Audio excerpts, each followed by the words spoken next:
ازيكم يا شباب، عاملين ايه الاخبار؟ يا رب تكونوا بخير. النهارده هنشرح لكم ازاي تجيب بطاقه خزانه الزمن مجانا. بس قبل ما نبدا متنساش تعمل لايك واشتراك في القناه، ويلا بينا نبدا. في البدايه كده هنخش على الذكرى السنويه الثامنه.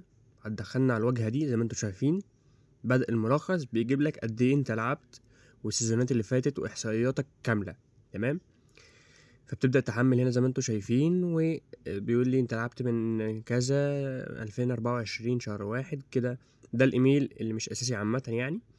فبنعدي كل ده، وبعد كده هيظهر لنا كلمة مشاركة. نتك على كلمة مشاركة دي، هيظهر لنا زي كلمة تحت، العلامة اللي تحت دي هتتك عليها، وتبدأ تاخد بطاقة خزانة الزمن. زي ما انتوا شايفين اهي كده، احنا حصلنا على بطاقة خزانة الزمن.